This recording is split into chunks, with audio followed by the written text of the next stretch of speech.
Good morning, everybody. So, this morning I want to read out of the book of John from chapter 1, verses 24 through 28. Now, they had been sent from the Pharisees.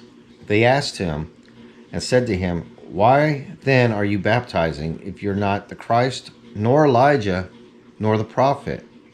John answered them, saying, "I baptize in water, but among you stands one whom you do not know.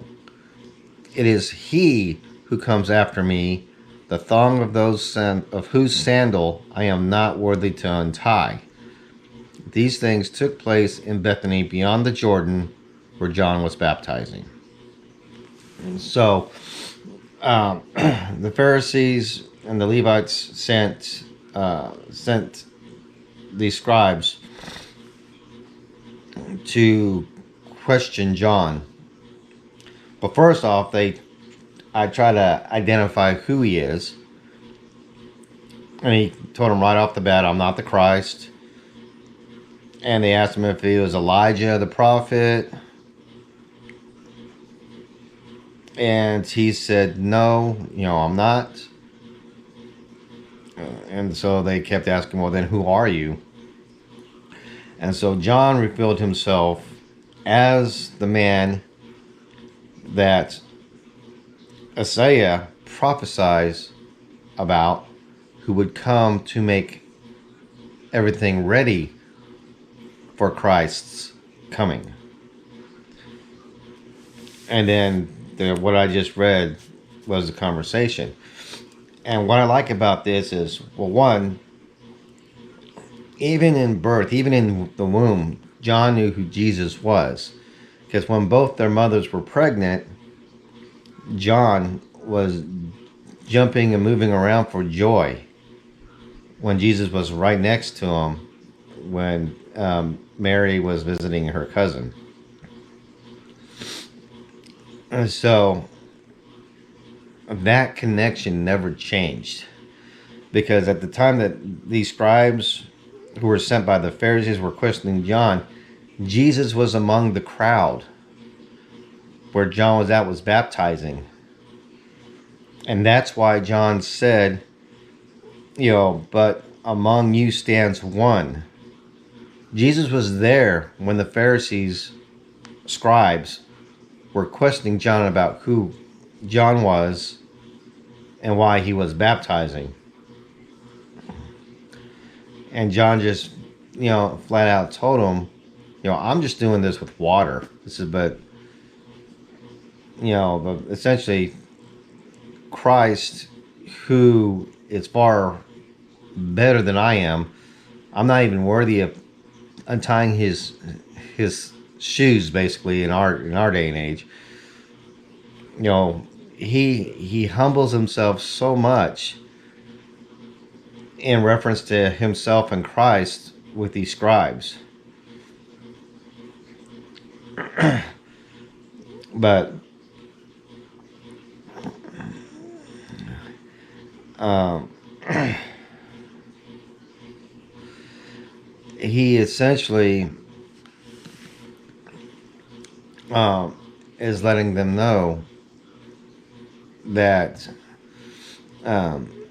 he's just a man. He's just a man obeying God. That's all he's doing.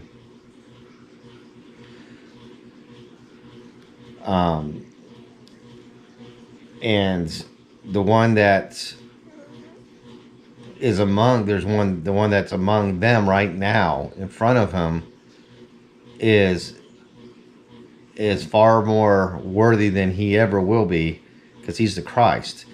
Now, he didn't call him the Christ right off. He just said, "One whom you do not know." And of course, shortly thereafter, John does baptize Jesus Christ.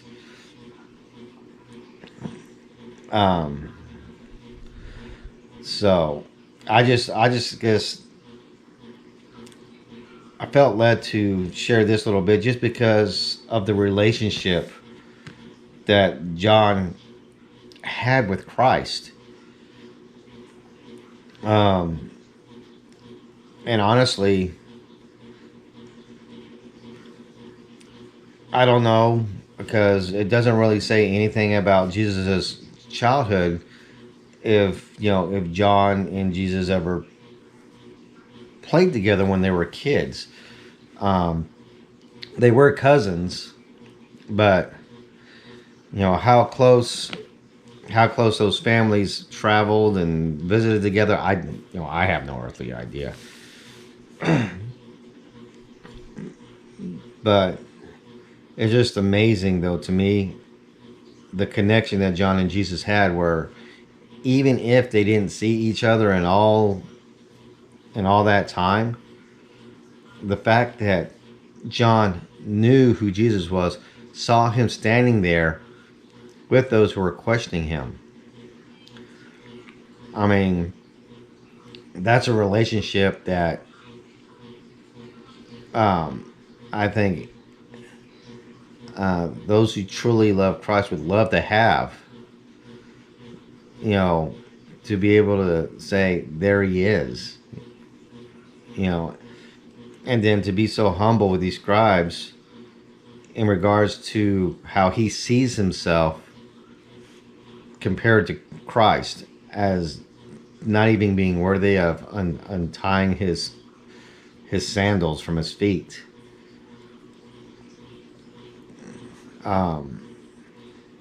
It's just a beautiful picture of Isaiah's prophecy being fulfilled, being unfolded, um, in in the time that this is all happening. So, with that, I love you guys. You have a blessed day, and we'll see you tomorrow. Bye.